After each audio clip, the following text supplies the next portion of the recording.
UK Parliament unanimously declares the Chinese government as committing a genocide against Uyghurs in historic first. Here's a summary of the article. The House of Commons has unanimously declared that Uyghurs and other minorities in the Xinjiang region are victims of genocide and crimes against humanity, the first time a motion declaring genocide has been passed unopposed in the British Parliament. The UK joins the US, Canada and the Netherlands in having made formal declarations of a genocide taking place against Uyghurs. The motion calls on the UK government to fulfil its obligations under the Genocide Convention and to use all relevant instruments of international law to bring the abuses against Uyghurs to an end.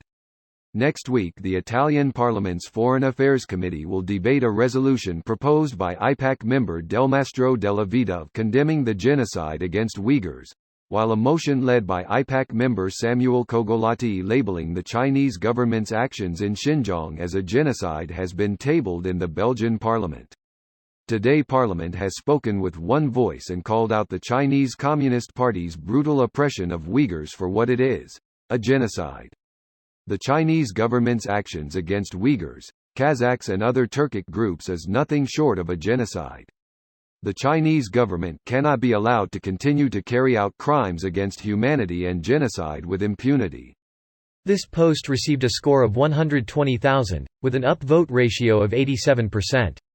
Here are the top comments in response to this article. In-guessing tabling in Belgium means up for discussion. The British version of the word is the opposite of the US use of the word. An MP tabled an amendment to the bill, edit.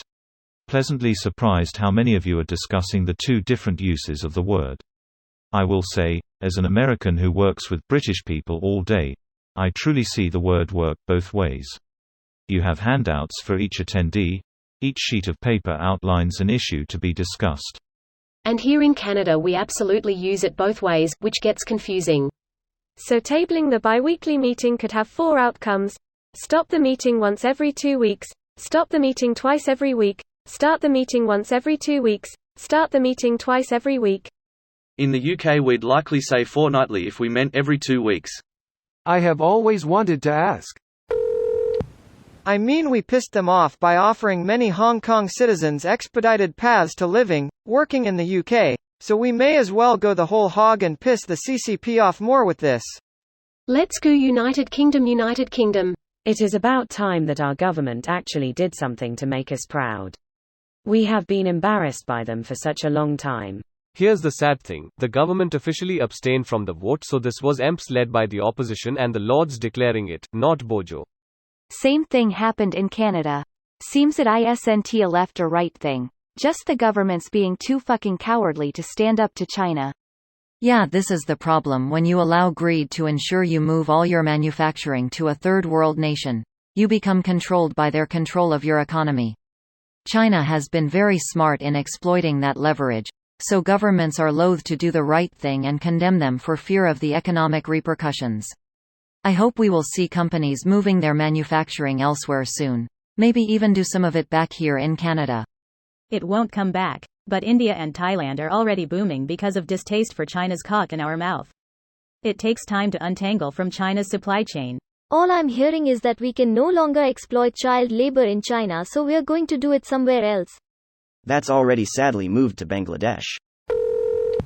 Every time I read about Uyghurs, I learn a new way of spelling it. Well, it's a foreign language that uses a different alphabet, it's not one-to-one. Same thing with Osama bin Laden. Japan pronounced it as Osama, because the Japanese word Osama means king. Fun fact, Osama bin Laden's first name was usually transliterated as Osama until not long after 9/11. This was how the FBI spelled it, for instance, e.g., then someone in government noticed the first 3 letters spell USA and that was the end of that lol. This video was automatically created by Reddit to speech. The article and comments in this video were selected from Reddit according to their upvotes, and any paraphrasing was performed by smmry.com, without any human intervention.